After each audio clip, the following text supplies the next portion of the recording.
Sí, pero sí. no lo...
Intentar hacer alguna foto.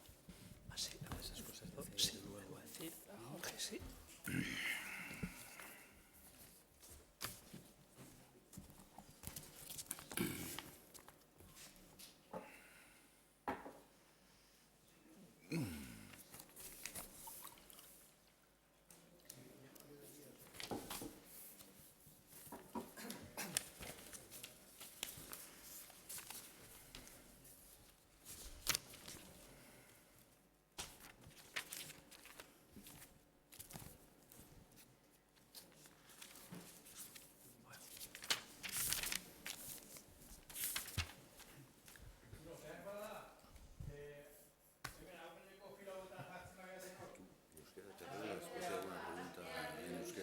Le diremos a sabes que al principio iba a venir y ya tenía una reunión y no te voy a decir también eso. Sí, es que Iñaki no podía venir. Digo, porque ni Jordi ni yo sí nos arreglamos si hay alguna. Tenemos un líder nato, un líder movilizador. Pero estamos un poco más cerca.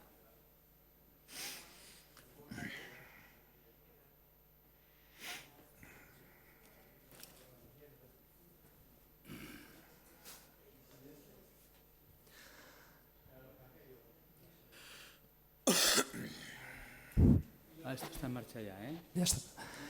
Arratsaldeon, eskerrik asko etortzeagatik. Gracias, Julen, por organizarnos este trocillo también. Bueno, hoy nos hemos juntado aquí para hablar un poquito. Bueno, la conferencia de hoy se titulaba, de hecho, La guerra empieza en tu cajero, ¿no? Vamos a presentar 2 libros. Guía para no colaborar con la financiación de armas y de la banca armada a la banca ética.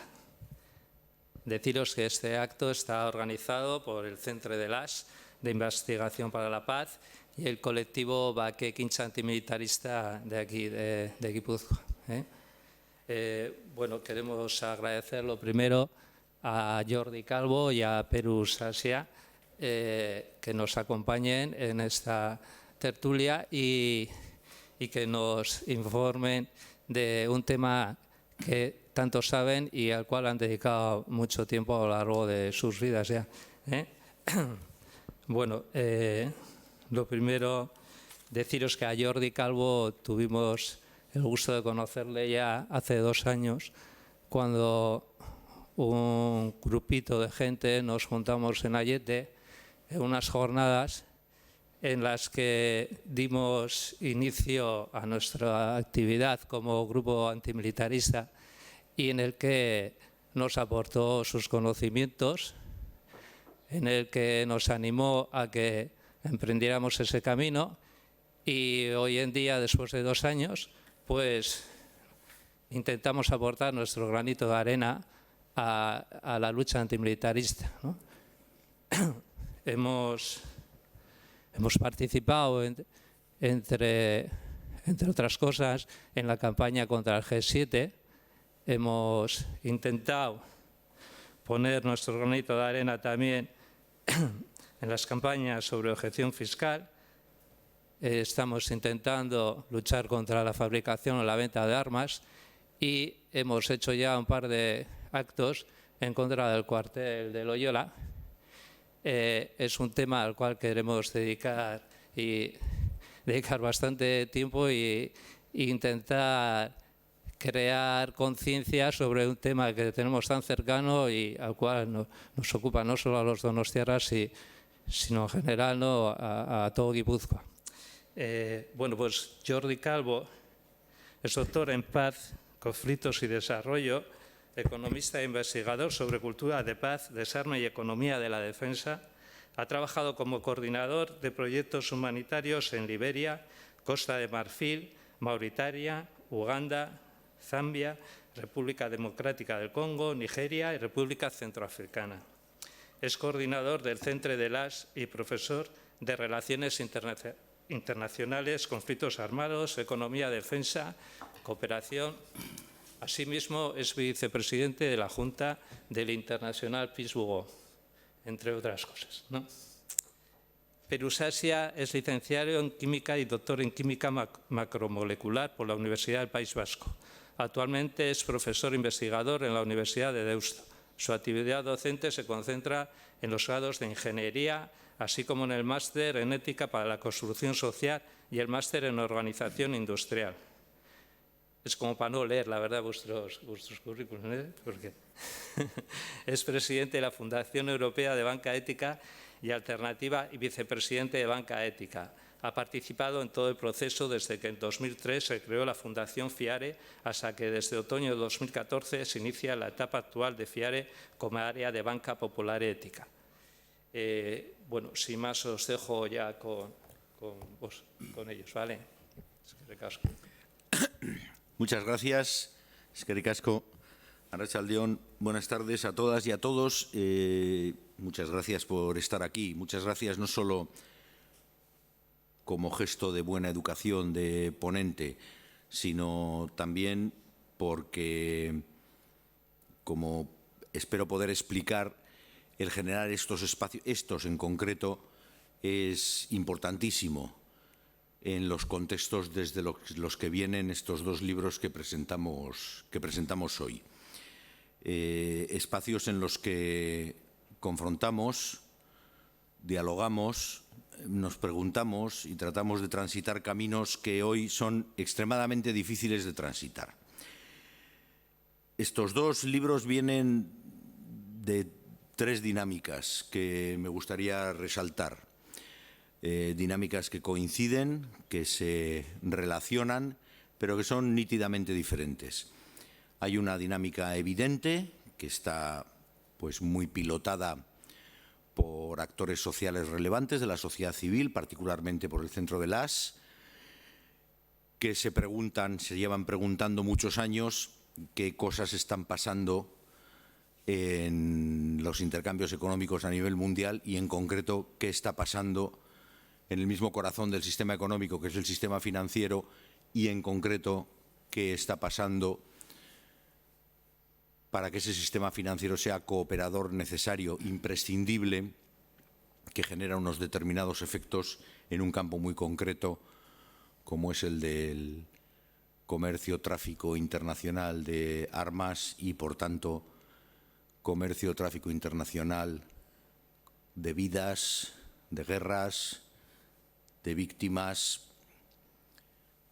de exclusión, etcétera, etcétera. Esta es una línea inicial que explica que estos dos libros son un hito más en las diferentes producciones que ha venido desarrollando el Centro de las y que seguirá desarrollando en el futuro, manteniéndonos debidamente actualizados sobre informaciones que muchas veces no nos son espontáneamente accesibles. No digo que no estén ahí, como demuestran muy bien estos dos libros, sino que no nos son espontáneamente accesibles. Y esto es algo que no es inocente, como también comentaré enseguida.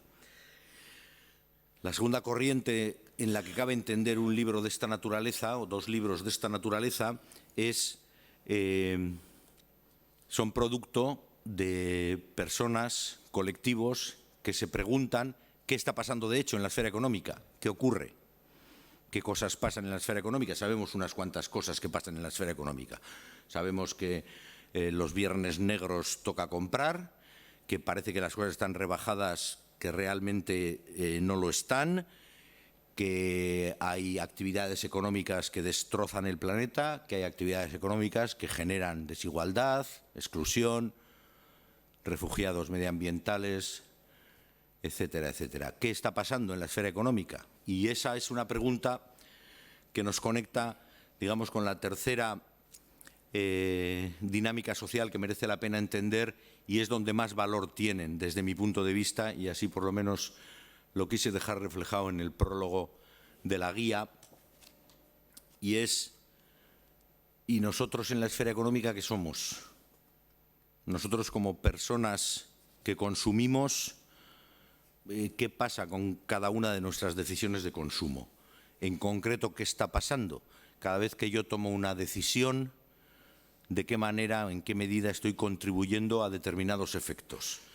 Es muy evidente, se nos recuerda mucho que una de las cosas que hago es generar empleo. Eso se nos repite continuamente. Consuma usted, que con eso se generará empleo, se generará riqueza, se repartirá bien la riqueza y todos seremos felices.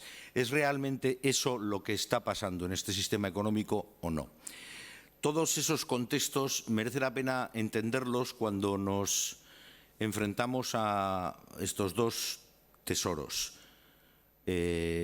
Porque yo creo que son eso precisamente, dos tesoros que nos ayudan a superar algunas de las limitaciones que como personas que transitan por el mundo económico, más bien que estamos naufragando en ese mundo económico, vamos tomando nuestras decisiones, decenas de decisiones cada día, ¿no? Estos dos libros, por tanto, lo primero que merece la pena decir es que no son inocentes en absoluto. No esconden cuál es la intención. Hay muchas veces que lees un informe, un reportaje, una noticia, y dices, uy, ¿por qué ahora esto? ¿Con qué intención lo emite quien lo emite? El medio, la persona, el tertuliano o tertuliana, el representante político, el jefe de una patronal determinada. ¿Por qué en este momento está diciéndonos esto? ¿Cuál es la intención que hay detrás, ¿no? Hay veces que son muy evidentes, hay otras veces que hay que trabajar un poco. Con estos dos libros no pasa eso. La intención que tienen es clarísima y en uno de ellos, además, la especifica desde el título. Aquí nos están ofreciendo información por si acaso alguien estuviera interesado en no colaborar con la financiación de armas. Así de sencillo. Quien esté interesado en colaborar con la financiación de armas, por lo tanto, pues no se lo lee, como no te lees la editorial de un periódico determinado, hastiado ya de que intente manipularte. De tal manera que estos dos libros tienen ese gran valor, que luego viene lógicamente acompañado por el valor del rigor académico, de la investigación, que demuestran no solo el contenido de estas dos obras, sino la trayectoria de quienes las han coordinado, editado, escrito. Y esto no es poco, porque en estos tiempos en los que rápidamente se nos ocurre crear observatorios, se nos suele olvidar que lo más importante de un observatorio es la legitimidad del que observa, porque si no, tampoco sabes muy bien cuáles son las intenciones de lo que estás observando y cuáles son las dinámicas que se generan al observar. Estos libros y la historia a la que pertenecen tampoco ocultan eso. El observador es quien es, observa lo que todos sabemos que está observando desde hace muchos años y los resultados de su observación se ofrecen de manera transparente y, como decía antes cuando daba las gracias, contrastable, con la clara vocación de no ser solo leído en vuestra intimidad, en vuestro hogar, sino ser trabajado, discutido, generando de esa manera dinámicas que en este momento son dinámicas que están extremadamente reprimidas en nuestras sociedades, a las que se les supone que han llegado al fin de la historia, que todo está bien, el sistema económico que tenemos es el mejor que podíamos tener, el sistema político que tenemos es el mejor que podíamos tener. No hagan olas, no piensen contracorriente, no sea que vengan males mayores. Estos libros dicen que no, por favor, conozcan, sepan. Tratemos de combatir esas ingentes, muchas veces inabordables asimetrías de información. Es un término que se utiliza mucho, sobre todo cuando se habla de participación. Es imposible participar si no tienes la autonomía suficiente y la libertad suficiente como para acceder a informaciones que te permitan participar como una persona que conoce lo que otros participantes pueden conocer. ¿Y todo esto para qué? Pues esto también es otra opción. Sin lugar a dudas, coger estos dos libros, venir a esta sala, leer estos dos libros, difundirlos, comentarlos, hacer preguntas, criticarlos, es una opción. Y ciertamente el pensar que esto puede ser una buena herramienta para generar dinámicas sociales alternativas es otra opción. Es decir, no, mira, yo quiero asumir un nivel de compromiso que por lo menos me haga preocuparme, luego ya veremos si me ocupo, si de hecho puedo ocuparme, si puedo ocuparme solo, que son muchas preguntas, pero por lo menos preocuparme de qué está pasando cada vez que tomo una decisión de consumo. En este caso concreto, cada vez que decido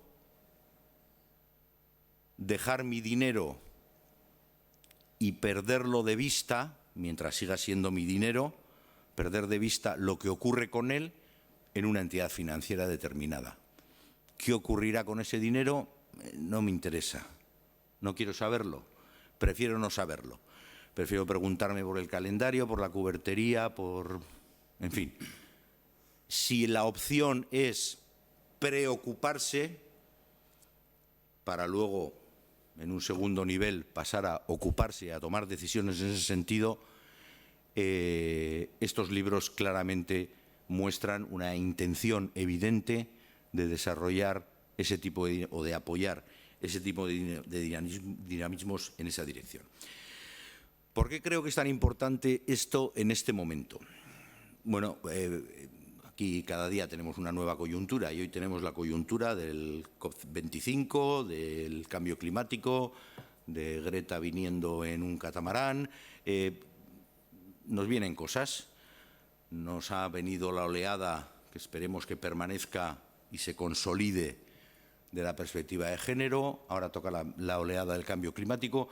La oleada de los refugiados pasa por las esquinas, no genera tantas manifestaciones, curiosamente, pero son impactos sociales que alteran mucho el statu quo en el sistema económico, pero que sin lugar a dudas suponen preguntas que si queremos nos las hacemos, si no queremos no. Hoy anda todo el mundo preguntándose por las botellas de plástico y por los coches eléctricos, pues porque ese impacto está generado. Veremos si acaba en un lavado de cara verde o acaba en decisiones ciertamente sólidas, pero para eso hacen falta que se generen dinámicas en las que me temo, por lo menos mi experiencia es que, por formularlo de una manera suave, no debemos restar valor a esas dinámicas sociales que personas y colectivos de la sociedad civil generamos diciendo yo me voy a comportar de otra manera en el sistema económico. Ya sé que los gobiernos tienen cosas que hacer, ya sé que las empresas tienen muchas cosas que hacer, ya sé que espontáneamente no las van a hacer. No las van a hacer porque sus culturas no están diseñadas para hacerlas. Ya sé también, o creo saber, y no soy el único por supuesto, que intentar embridar los comportamientos empresariales con gobiernos fuertes, etcétera, es un sueño que cada vez se nos va alejando más, porque nuestra sociedad es global, es transnacional, no hay gobiernos transnacionales, no hay instituciones públicas que velen por el bien común y que sean capaces de embridar los desmanes de los actores más relevantes en este sistema económico. Junto a eso o contra eso, pues podemos esconder la cabeza, enterrarla, podemos no hacer nada, podemos cerrar los ojos o podemos dejar provocarnos. Y eso ya cada uno y cada una pues sabrá. Hay mucha gente, y eso lo hemos comprobado quienes andamos transitando por el mundo de las alternativas económicas, que hay mucha gente que para la que una frase, una profecía de Eduardo Galeano es ciertamente verdad, cuando decía que las alternativas económicas son cosas chiquitas. Son cosas chiquitas, como este evento, son cosas chiquitas. No transformarán el mundo, para eso hacen falta otras cosas, hacen falta muchos más actores implicados, hace falta que se impliquen las universidades, las iglesias, los sindicatos, hace falta que se implique muchísima gente, pero aun siendo cosas chiquitas, tiene un valor simbólico fuerte porque muestran que la realidad no tiene por qué ser como es, y si conseguimos circuitos económicos alternativos que funcionan de otra manera, y haré algún comentario al respecto al final, estamos mostrando que la realidad no tiene un tamaño y una forma determinada, que la realidad se puede cambiar. Y si se cambia a nivel local, pues se cambia a nivel local. ¿Cuánto puede crecer esa realidad? No lo sabemos, pero no lo descartemos, ¿no? Y decía Eduardo Galeano, pero quizás, y esto es importante, en ese proceso de transformación, quizás nos genere una cierta alegría, desencadenen la alegría de hacer, nos pongan de buen humor, porque ciertamente enfrentados a ciertas evidencias que lo son de lo que está ocurriendo en el sistema económico, te cabreas mucho. Ahora está más de moda cabrearse por lo que ocurre en el sistema político, que es mucho fuego de artificio, en mucha medida, mucho postureo, mucha frase sonora, mucho aquí vengo, luego me voy, primero no pacto, luego 2 días después lo hago, en fin. Hay lo que está ocurriendo en el sistema económico, cuando vas desvelándolo, te cabreas. Si te queda, como decía un filósofo español conocido, Muguerza, si te queda un resto de dignidad. Si no, pues no te cabreas, vas por la vida feliz a lo tuyo, ¿no? Pero si te das cuenta realmente de lo que está ocurriendo en el sistema económico, te cabreas. Y si con mi dinero, al que no le estoy pidiendo, y menos en estos tiempos, grandes rentabilidades, solo le estoy pidiendo que me lo devuelvan cuando quiera cogerlo, porque quiero que siga siendo mío. Incluso en algunos casos no me preocuparía que una parte se arriesgase por algún bien social. Si me doy cuenta de que con ese dinero lo que está ocurriendo es algo bien distinto, pues me cabreo. Este libro, como digo, estos libros lo que hacen es ofrecer información fiable, ayudar a quienes queramos transitar esos caminos de la transformación, que son decisiones muy a contracorriente y que yo no recomendaría a nadie que las tomase solos, porque es difícil.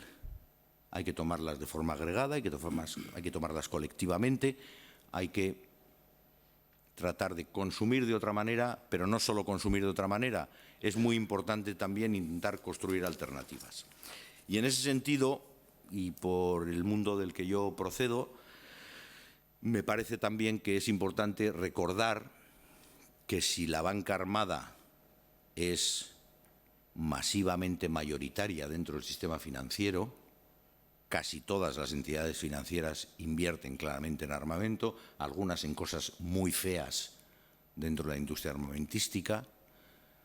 También es cierto que existen gérmenes, y no tantos gérmenes, sino realidades que llevan mucho tiempo funcionando y funcionando muy bien de manera perfectamente sostenible de banca desarmada, que en el caso concreto que nos ocupa han sido proyectos en los que colectivos de personas, de organizaciones han dicho, mira, vamos a crear otro tipo de circuitos económicos, vamos a crear otros bancos, vamos a crear otra manera de entender el acceso a la alimentación, vamos a crear otras dinámicas relacionadas con el textil, con la energía, con nombrar cualquier sector, y podremos encontrar dinámicas en las que colectivos de personas que han entendido que en la esfera económica prefieren comportarse, deben comportarse de otra manera, se agregan y ya no solo consumen de otra forma, sino que construyen alternativas, ¿no? Merece la pena recordar que hay entidades financieras que no invierten en armas nada, nada, porque si lo hicieran, sus inversores los crujirían, porque su base social está diseñada para eso, para tener determinadas líneas rojas, y esta es una de ellas, una de las más importantes, ¿no? La Federación Europea de Bancos Éticos, somos 28 entidades financieras, 30 billones, 30.000 millones de euros de activos que solo van invertidos en la economía social, en la agroecología, en la cooperación para el desarrollo, en sectores de esta naturaleza. Solo, exclusivamente, 30.000 millones de euros. Una broma comparado con todo el tráfico financiero mundial. Pero me gusta repetir, 30.000 millones de euros de activos en Europa. 200.000 socios y socias, 500.000 clientes, personas que han dicho, con mi dinero, no. Con mi dinero, no. Ni un euro a la industria armamentística, ni un euro a la paradoja esa de si Arabia Saudí y el Yemen, que hay que desmantelar los astilleros de Cádiz, ni un euro, ni uno. Y no solo hacen eso, y para eso estas herramientas son extremadamente valiosas también, sino que además se personan en las juntas de accionistas de las empresas armamentísticas y cuentan todas estas películas. Votan en contra del balance del plan estratégico, el balance se aprueba con un 99,93% de votos a favor y un 0,07% de votos en contra, y seguimos trabajando, seguimos trabajando. Acabo con una anécdota. El banco del que soy vicepresidente, como decían, Banca Ética, tenemos una fundación que hace activismo accionarial. Tenemos dos fundaciones, una en España y otra en Italia, que hacen activismo accionarial, y nos vamos a Inditex y le preguntamos cómo hace las cuentas para el rollo este fiscal, cómo es posible que se genere tan poco valor añadido en España y casi todo se genere en Irlanda. Vamos a Endesa y le preguntamos cuándo va a dejar de quemar carbón. Vamos a Indra y le preguntamos cuándo va a dejar de diseñar dispositivos para guiar misiles y vendérselos a Arabia Saudí. Vamos a ese tipo de sitios. A uno de los sitios que fuimos tenía una gracia especial. Ya me entendéis lo de gracia. Es una empresa que se llama Finmeccanica, italiana, privada, hasta que la adquirió el gobierno italiano. Esta empresa no hacía nada relacionado con la industria armamentística. Lo primero que hizo el gobierno italiano, su sociedad industrial, cuando tomó una posición dominante en Finmeccanica, fue redefinir un plan estratégico en el que iba a empezar a hacer actividades relacionadas con la industria armamentística. El gobierno italiano. Teniendo en cuenta que había muchos informes que demostraban que iba a ser menos productivo, iba a generar menos puestos de trabajo que la actividad industrial tradicional de Finmeccanica de toda la vida. Balance y plan estratégico aprobado con un 99,9% de votos a favor y un 0,1% de votos en contra. Ahí estábamos nosotros diciendo, no debería hacer esto el gobierno italiano. No debería hacer esto el gobierno italiano. Seguramente dentro de 10 años, un nuevo gobierno italiano, bueno, seguramente no sé, un nuevo gobierno italiano se plantee desmantelar la división de armamento de Finmeccanica, y alguien le recordará que hay un montón de puestos de trabajo comprometidos con eso y que vaya drama social que encerraría ese tipo de estrategias. La decisión está tomada en el 2020. Los callejones sin salidas de la utilidad aparecerán en el 2030, como han aparecido en este país varias veces y como aparecen en todas partes. El incidir en los actores económicos y también incidir políticamente es otra de las tomas de decisiones que, desde luego, recomiendo no hacerlas individualmente, sino colectivamente, pero son otras decisiones que parecen un imperativo en estos tiempos y que no solo incorporan el poner LEDs de bajo consumo, que también incorporan muchas otras cosas. Para eso, como digo, contamos hoy, yo creo, con dos tesoros y además con la oportunidad de que el promotor fundamental del desarrollo de ambos volúmenes, Jordi, esté con nosotros explicándonos los entresijos y la trastienda de estos contenidos. Jordi. Gracias.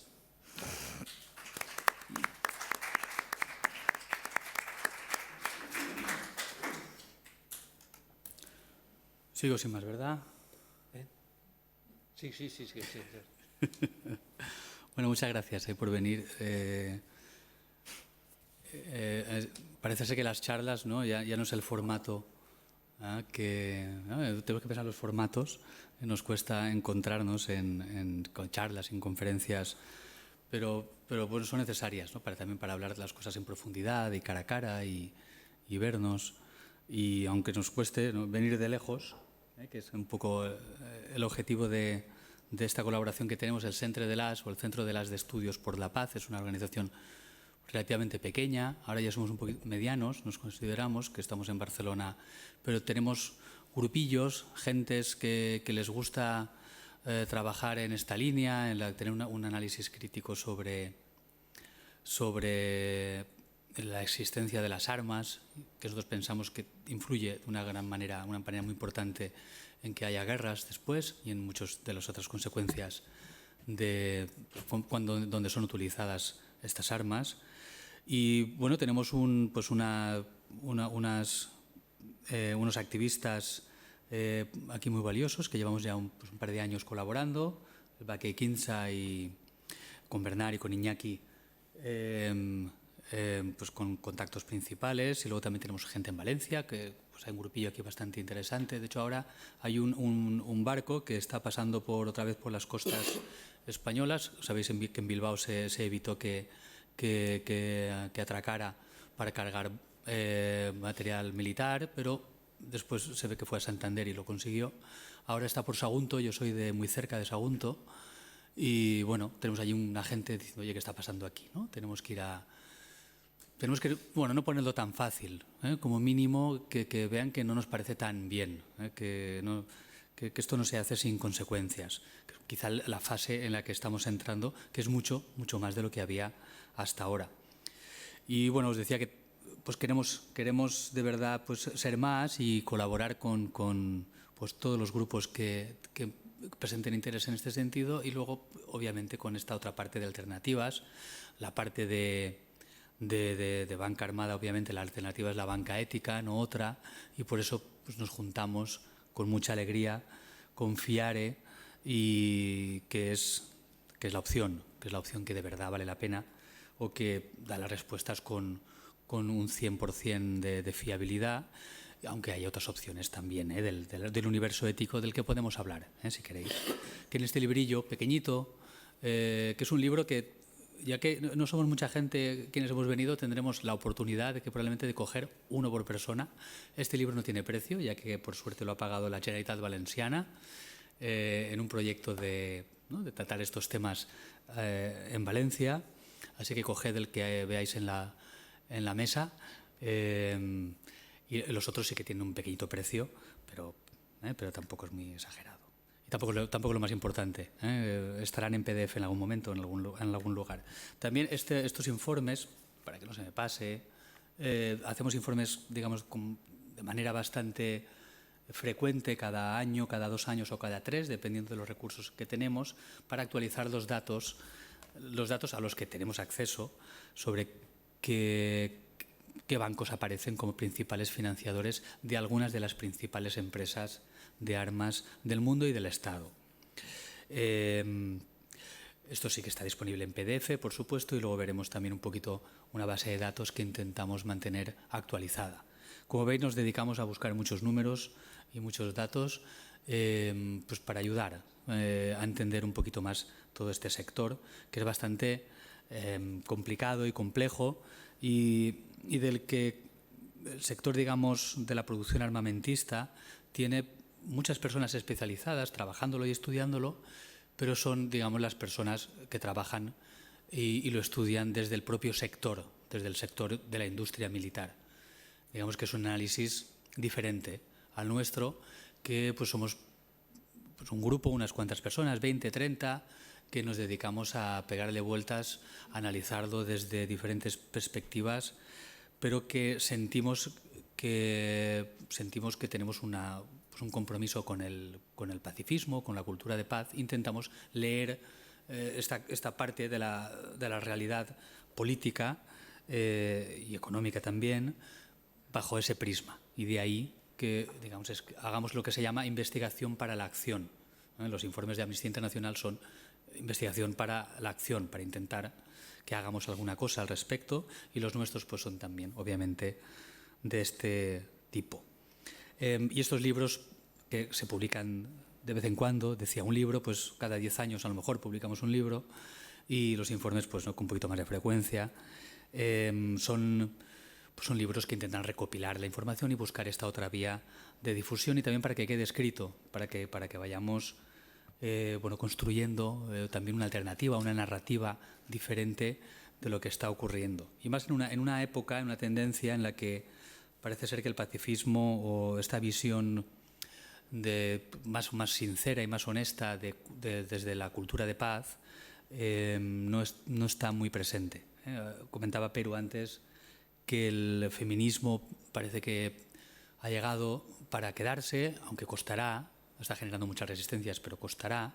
El feminismo ha llegado para quedarse de una manera, digamos, más mayoritaria, ¿no? En más capas de la sociedad. Obviamente ya existía el ecologismo algo parecido, incluso más, veamos hacia dónde evolucionamos, pero el pacifismo parece que es el que se ha quedado aquí, ¿no? Desde los nuevos movimientos sociales del 68, el que se ha quedado un poquito más parado, más relegado, y que cuesta más conectar y ver la necesidad de seguir este camino, que quizá venga una ola y nos haga una ola o alguna fase, digamos, violenta o más negativa y con algo que pueda pasar que de verdad nos haga decir, bueno, vamos a parar, como pasó después de las grandes guerras.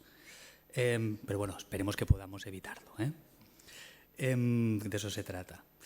Así que sobre estos libros y sobre estas publicaciones sí que me gustaría distinguir entre las dos vertientes que tienen. Una es lo de aportar una visión crítica de la cuestión de la existencia de lo militar, de la existencia de las estructuras militares y del armamentismo como proceso que por sí mismo funciona a nivel económico también, digamos, de una parte de seguridad, de enfoque de la seguridad, y una parte de enfoque de la economía de defensa o la economía que esto genera. Y digamos que tiene un enfoque pues, crítico desde cultura de paz, y después pues, tiene un enfoque obviamente de análisis de cómo un modelo económico se sustenta o promueve o potencia el otro, es decir, la economía, ¿cómo diríamos?, basada, la economía relacionada con las cuestiones militares, con los conflictos armados, con las armas, les sirve, es utilizada, quizá porque existía o quizá porque una lleva a la otra, pero es utilizada para potenciar las capacidades que la economía liberal, capitalista, en su modo globalizador, consigue expandirse, ¿no? Gracias a la pata militar que permite llegar a lugares donde no llegarían de no ser por este apoyo para las empresas de algunos lugares determinados. Bueno, entonces estaría bien saber qué viene primero, qué viene después, pero forman parte de una lógica económica global. Si no, no sería como es. Para ello nos preguntamos lo que nos mueve, yo creo, de una manera más profunda, que es, y además donde encontramos mayor unidad de la sociedad, que es en el rechazo a la guerra. Cuando hay alguna guerra, una guerra que nos toca un poco más de cerca, es verdad que se une la sociedad y se muestra el movimiento antiguerra, es un movimiento relevante y potente porque une muchos grupos de diversa índole, que no tiene por qué ser pacifistas ni antimilitaristas, cada uno tiene sus diferencias, como bien sabéis,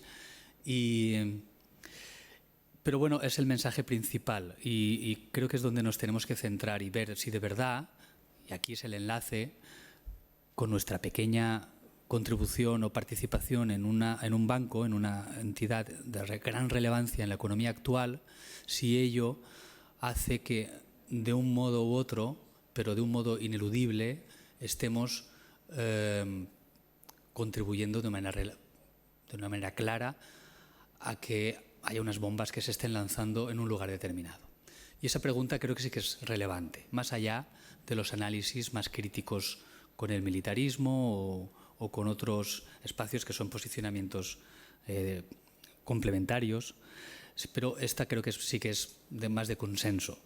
Y digamos que este libro pretendía llegar un poquito más allá, intentar ver quiénes trabajamos estas cuestiones en diversos lugares y ver cómo lo trabajamos para intentar unir fuerzas e incluso plantear que esto pueda ser una campaña internacional. Es una campaña nacida en Barcelona. Inicialmente nació en Italia con el nombre Banche Armate, que nos copiamos el nombre deliberadamente, y digamos que se desarrolló con fuerza después desde Barcelona y ahora está en varios lugares del Estado, la campaña que llamamos Banca Armada, que es una campaña de denuncia, no tanto de ofrecer las alternativas, sino de denunciar, de ir a denunciar a los bancos que están destinando parte de sus recursos a financiar las armas y que estas armas son utilizadas en la guerra, y algunas a veces sabemos en qué guerra y algunas otras muchas veces no sabemos dónde son utilizadas o lo podemos imaginar. Y esta campaña Banca Armada ha tenido la evolución de empezar en el BBVA, después si queréis hablamos de cómo ha funcionado, que quizás es la parte que hizo un poco divertida de todo esto, la campaña del BBVA, yendo a las juntas de accionistas del BBVA, la campaña Banco Santander, después la ampliamos a CaixaBank, a la Caixa también, después al Banco Sabadell y después la hemos ampliado a Bankia. Digamos que son estos los cinco principales donde vamos a decirlo en la junta de accionistas y con toda esta dinámica más de campaña, de cierta activismo accionarial que se llama, con su crítica que tiene detrás, seguro, lo podemos hablar también. Se ha desarrollado pues toda una narrativa, una explicación de algo que yo creo que es muy importante que tengamos conocimiento y que forme parte también que llegue a toda la gente. Y creo que va llegando poco a poco, que es esa parte más dura, que es la existencia de estructuras militares, de empresas que fabrican armamento y de intereses en los que son utilizadas estas estructuras para conseguirlos. Todo ello genera una lógica económica y también política y de enfoque de seguridad y cultural que genera un mundo donde hay más guerras, donde hay más diferencias, donde hay más uso de la violencia y de la represión, y donde el enfoque de la seguridad que necesitamos se mueve hacia el uso de las herramientas con una lógica, al menos inicialmente, militar, para conseguir seguridad en aspectos como, por ejemplo, la cuestión migratoria o el cambio climático, son de los principales elementos que aparecen en las doctrinas de seguridad y defensa de todos los Estados, y de la OTAN y de la Unión Europea. Digamos que si algo que es tan perteneciente a diferentes capas de la política y de la sociedad y que tiene un componente humanitario, ambiental, nos lo llevamos exclusivamente al Ministerio de Defensa, claro, las respuestas que vendrán para gestionar esta cuestión pues son muchas de las que ya sabéis que tenemos.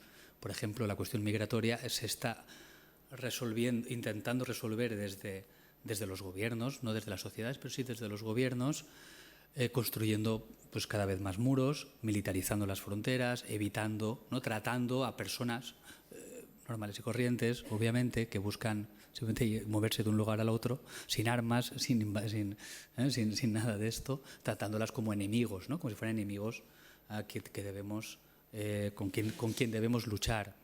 Estuve en unas conferencias el otro día y se hablaba, antes de ayer, en Bruselas.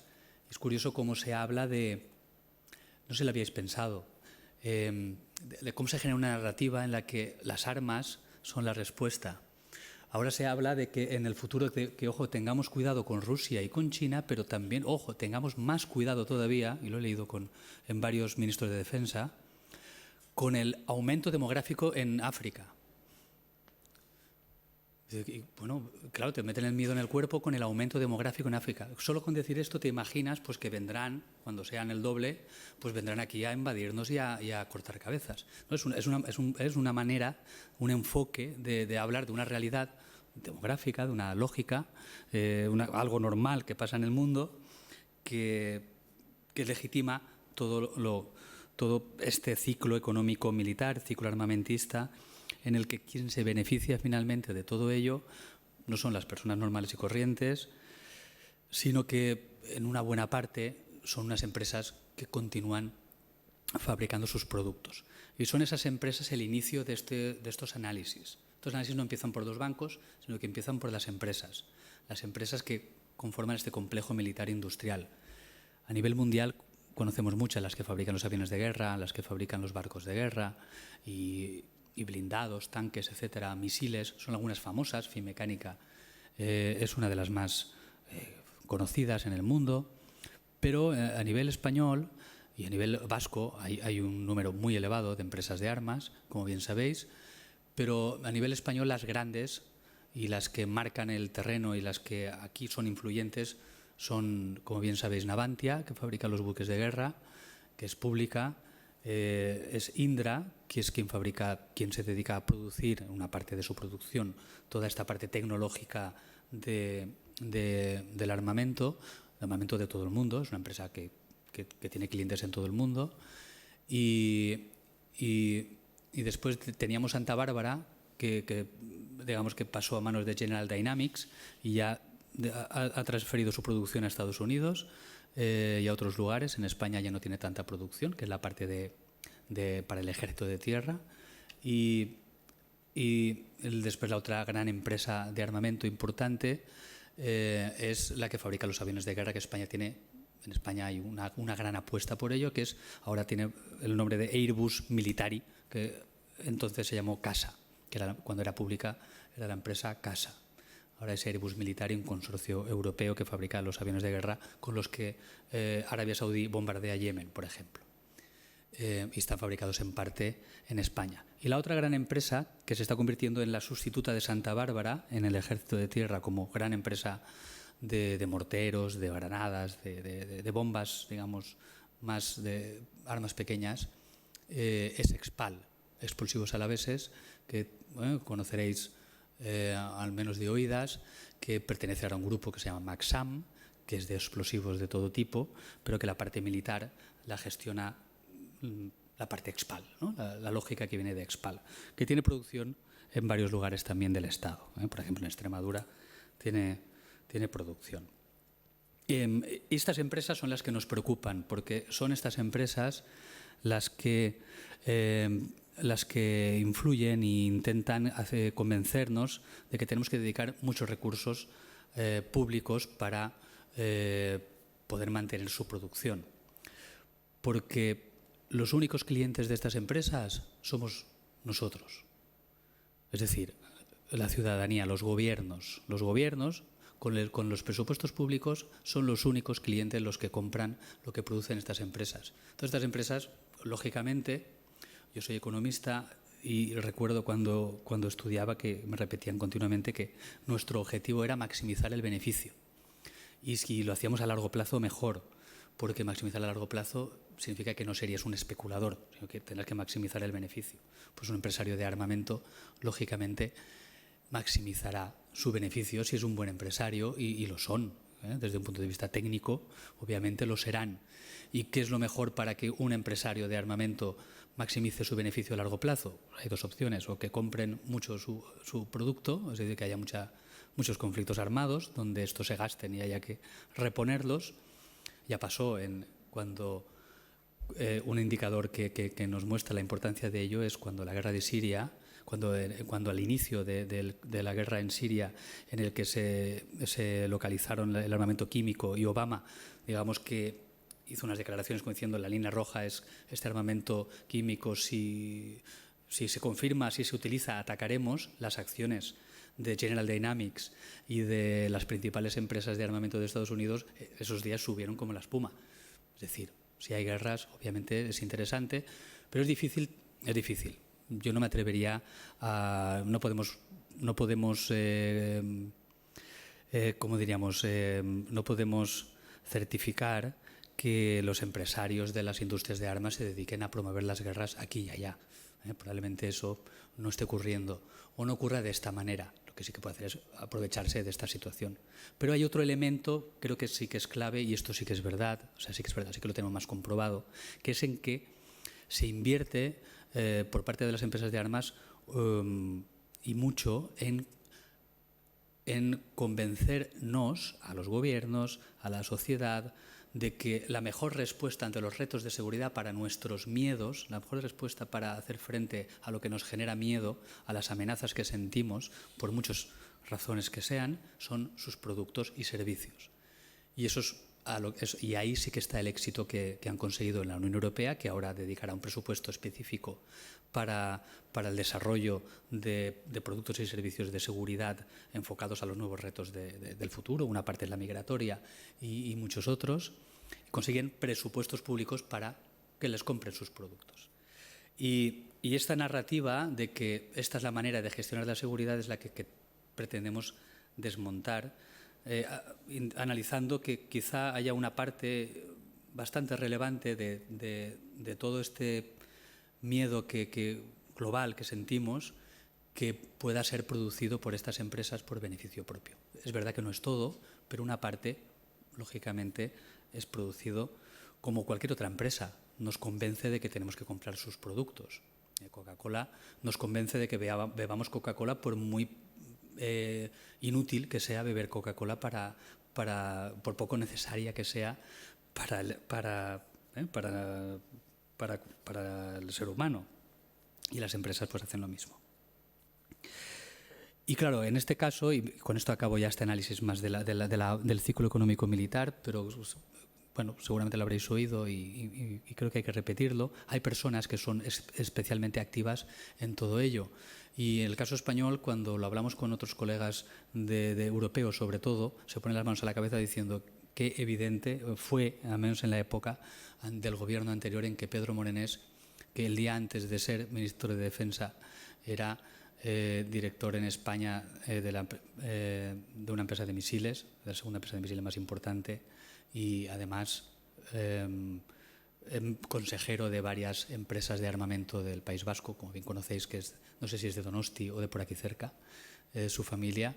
Y claro, cuando consigues poner a un empresario de armamento en el principal cargo que se dedica a generar la demanda y la necesidad de este armamento, que es el ministro de Defensa, ocurre lo que ocurrió con Pedro Morenés, que disparó las autorizaciones de exportaciones de armas españolas, como nunca había pasando en pocos años, de 400 a 4.000 millones de autorizaciones de exportaciones de armamento español, que es el sexto o séptimo país del mundo que más armas exporta. Y estas son las armas que finalmente sabemos que en buena medida acaban yendo a la guerra, por muchas razones, pero en parte por la codicia de un conglomerado, de un complejo de personas, empresarios, militares que también colaboran y políticos que buscan su propio beneficio, maximizar su beneficio a largo plazo. Pero todo este sector no funcionaría si no fuera, primero, por el presupuesto público, y es una decisión política 100% que exista, pero tampoco existiría, y esta es la otra parte en la que podemos contribuir también, de no ser por la financiación. Nos dedicamos en el año 2008 a mirar una a una las principales 200 empresas de armas españolas, su ratio de endeudamiento. Eso lo hice yo en aquel momento. Recuerdo mirar una a una y la media de endeudamiento de las empresas militares españolas era del 73%. Después lo miré cuál era la media en la economía española y era algo similar. Es decir, las empresas se endeudan, están endeudadas alrededor de 3/4 de su capacidad para poder mantener su actividad económica, porque es así como funciona el modelo económico actual. Y claro, empezamos a mirar quién financiaba a estas empresas. Tenemos las empresas y buscamos la información de quién les financia. No hay acceso a mucha información, en realidad. Hay que pagarla y compramos la información, cuando tenemos los recursos, de las principales bases de datos financieras. No nos vamos a otro lugar, a Thomson y a Reuters.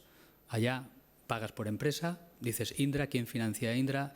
¿Quién financió el año pasado? Y te pasan unos Excels enormes que luego tienes que organizar y que darle forma. Entonces nos pasan información sobre préstamos concedidos, sobre acciones en su poder, que son principalmente de fondos de inversión, pero a veces son participaciones accionariales para mantener el control sobre una industria, como ocurre, por ejemplo, con la SEPI, la Sociedad Española de Participación Industriales, que es quien tiene las acciones de Navantia, por ejemplo, una parte de Airbus. Y con esta información y también otra sobre la financiación, porque la financiación puede ser muy amplia, conseguimos información, digamos, de esta calidad por lo que es la emisión de bonos y acciones, las ampliaciones de capital, es decir, pedir dinero a la sociedad generando participaciones, que son bonos o ampliaciones de capital con acciones de estas empresas. Esto lo hacen bancos y queda contabilizado. Estas son las tres principales fuentes de información que tenemos, aunque en Italia existen datos que consiguieron, digamos, en Italia de financiación de las exportaciones italianas. Existe un informe anual sobre ello, es el único país en el que tenemos esto, y a veces conseguimos datos también de otros lugares, de la prensa económica, de las fuentes especializadas sobre la industria militar, etc. Y con ello se desarrollaron estas campañas y hemos conseguido hacer lo que hemos llamado el ranking de la banca armada, que podéis ver aquí, por ejemplo. Si os vais a la base de datos que hemos hecho, podéis elegir por países y estamos intentando poner datos de todos los países que conseguimos, porque al final tenemos tantos datos de tantas partes del mundo que pensábamos que estaría bien que esto estuviera disponible y a ver si en otros lugares se animan a trabajarlo. Este libro intenta tener esa visión un poquito exclusivamente internacional, pero el informe, por ejemplo, sí que es exclusivo del Estado español, donde podéis tener, esto es el más actual. Y digamos que aquí podéis ver el ranking habitual que tenemos. BBVA, con enorme diferencia, es el banco que siempre, desde hace muchísimos años, siempre hemos visto que dedica una parte importante de su actividad a las empresas militares o empresas de armas. Y el Santander, ¿no? Los dos grandes. Y estos dos grandes, la característica principal es que son grandes inversores en armamento porque invierten en armas de todos los lugares, en grandes empresas de todo el mundo. Invierten en las empresas de Estados Unidos, en las empresas europeas, en empresas incluso de Corea o de Japón y en empresas obviamente españolas. Así que tenemos, sobre todo, BBVA y Santander. Y después a mucha distancia aparecen otros bancos, como veis, Banca March, el Banco Sabadell, la Caixa, Bankia, Bankinter, Unicaja. También en el informe de Banca Armada podéis ver que aparece Cuchabank, si queremos ver alguno un poquito más cercano. En su momento, también aparece Caja Rural de manera persistente, lo que genera cierta incomodez o incomodidad porque, yo soy valenciano y allá hay muchas cajas rurales y es como parte de este sector cercano que debiera comportarse de una manera diferente y aparentemente, como no lo tienen en cuenta, pues invierten en armas simplemente pues porque esto no lo tienen en cuenta, ¿no? Por conseguir más ingresos, sin más. Y aparecían también Caja Laboral en el pasado, apareció, últimamente ya no la encontramos y es verdad que hay casos en el que algunas entidades financieras más cercanas a la sociedad o a los movimientos sociales hacen pequeños cambios. Caixa de Enginyers o Caja de Ingenieros parece ser que lo hizo. También aparecía en los primeros informes y nos llegó que les molestaba estar y en alguna inversión que aparecían la dejaron de hacer. Caja Laboral también nos llegó esta información de alguna manera y poco más. Porque el BBVA, por ejemplo, recuerdo que al principio, en los primeros años, venía a Barcelona, oye, tenemos que hablar, ¿cómo puede ser que estemos ahí? Mirad bien los demás que también deben estar, porque al principio la campaña era exclusivamente contra el BBVA, digamos, ¿no? Era de crítica al BBVA, y nos decían, oye, el Santander también tiene mucho, deberéis saberlo, o la Caixa, decía, aquí en Cataluña no creáis que quedáis libres, y es verdad que al final decidimos poner toda la información junta, pero no porque el BBVA lo dijera, pero yo creo que le benefició. Porque si solo hubiera un banco, ¿no?, como objetivo de una campaña, le dolería más. Pero pero bueno, por honestidad también teníamos que compartir todos los datos que teníamos. El Santander, la verdad que no nos ha hecho gran caso. Cuando hemos ido a las juntas de accionistas han sido, bueno, el estilo de Botín, imaginaos, ¿no? Emilio Botín, pues cómo se podía tomar esto, con bastante ninguneo, ¿no? Una opción de ningunear. El BBVA, la verdad que tenía una actitud un poco más moderna, como de empresa más moderna, aunque luego cada vez invirtiera más en armas. La Caixa, curiosamente, hemos ido a varias. Ahora sabéis que ya no está en Barcelona, entonces tenemos que ir a Valencia y Alicante a las juntas de accionistas. Y en la Caixa, en una de ellas, nos dijeron, en la primera, nos llamaron y dijeron, oye, tenemos que hablar, venid y hablamos. Y subimos a los pisos nobles estos de los bancos, ¿no? Que sabéis que ahora hay 30 pisos y los primeros 25 son normales y los últimos son como de gran lujo, que es donde están los grandes mandatarios de los bancos, sus oficinas. Fuimos a una de estas oficinas con un miembro del Consejo de Administración que curiosamente pues estaba como muy contento de la campaña y de lo que hacíamos, que creo que es algo de lo que tenemos que aprender, cómo se adaptan las grandes empresas a las lógicas de crítica pues, de la sociedad civil, porque nos transmitió, probablemente con ironía, nos transmitió que, oye, que siguiéramos, que de verdad que les estábamos ayudando a ser un banco mejor. No es nuestro objetivo, no queremos que cambiaran tanto como para ser un banco ético, pero bueno, es una estrategia muy, muy inteligente por su parte. Francisco González también tenía esta actitud. Al Sabadell sí que hemos visto que también les molestaba más. Es un banco que, pese a ser grande, es más local, y cuando se hacía en Sabadell, allá les molestaba realmente y contestaban. Y en Bankia también han entrado un poco al trapo a contestar. Y con esto ya casi acabo, a contestar el por qué invierten en armas. Y aquí hay dos cuestiones principales que creo que son relevantes también a destacar del aprendizaje de estos años. Uno es que yo creo que estos bancos invertirán en estas grandes empresas, quizá en pequeñas también, pero en estas grandes empresas quieren invertir porque desde un punto de vista de inversor, probablemente sea una muy buena inversión, porque da rentabilidad, porque es muy segura, que quien pagan son los gobiernos y están delante y detrás, y porque tiene unas perspectivas de futuro realmente de gran crecimiento, por desgracia. Pero como inversor digamos que no tienes más valores que conseguir rendimiento, probablemente sean buenas inversiones. Pero es cierto que incluso en estas empresas les molesta esta respuesta de la sociedad civil y intentan tomar medidas. Y hay otra campaña sobre esta cuestión que lo enfocan más en las armas más controvertidas. Las armas más controvertidas, nuestro enfoque es más sobre un complejo militar industrial que facilita que se acceda a la opción de la guerra a nivel global, por su mera existencia, su mero comportamiento en la economía y en la política y en la cultura de un lugar determinado, pero es verdad que globalmente la sociedad ha evolucionado de tal manera que no acepta ciertas prácticas, que no aceptaría que se usaran armas nucleares, pese a que existan, el rechazo es mayoritario, o no aceptaría que se usen las bombas de racimo, que fueron prohibidas, o las minas antipersona, que fueron prohibidas, o algunas armas que decimos, oye, armas se pueden usar, pero aquellas que hagan un daño excesivo y que sobre todo, lo que está explicado en el derecho internacional humanitario, que vulneren el derecho internacional humanitario porque son utilizadas contra civiles y no contra militares, que es lo que aceptamos como sociedad en su conjunto, esas sí que las debemos eliminar, no deben existir, y además quienes las financian genera una controversia especial. Las campañas internacionales van más en esta línea, el tema nuclear, el tema bombas de racimo y el tema minas, y funcionan más y los bancos toman más medidas para no invertir en ellas. Y esto es verdad.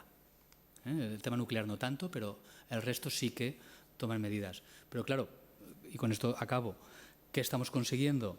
que los grandes bancos y aseguradoras, no olvidemos que en este librillo hemos incluido que se vea un poquito más las aseguradoras, porque es lo mismo, funcionan de la misma manera. Los grandes bancos y aseguradoras están acoplándose a lo que pide la sociedad y en parte están desinvirtiendo una parte de su cartera en el sector de las armas, pero, claro, lo hacen en las armas que o están prohibidas o van a estar prohibidas. O sea, que desde un punto de vista de lógica económica es lo que debieran hacer, existieran campañas o no. Se están acoplando para el mercado del futuro. Así que, aunque veamos que se dan pasos por parte de estos bancos, vemos que son en casos muy limitados y que la voluntad de cambiar no existe. Y claro, la única opción que de verdad nos genera confianza, si decimos, oye, yo me gustaría hacer todo lo posible para no colaborar de todo esto, si compartimos el análisis, es de verdad no estar, sobre todo en estos grandes bancos. El BBVA y el Santander sería especialmente responsables de todo aquello negativo que producen las armas, pero sobre todo pues optar por la banca ética pura y dura, que son FIARE y algunas entidades más que conocemos. Y bueno, esto era quizá lo que quería compartir. Gracias.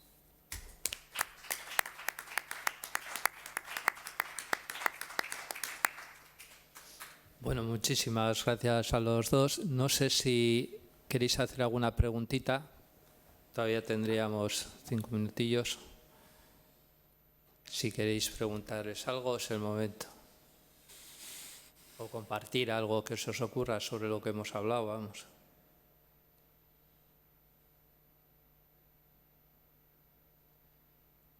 Pues si no, lo dejaríamos aquí. ¿O queréis añadir alguna cosa más? De acuerdo, bueno, a Mila esker.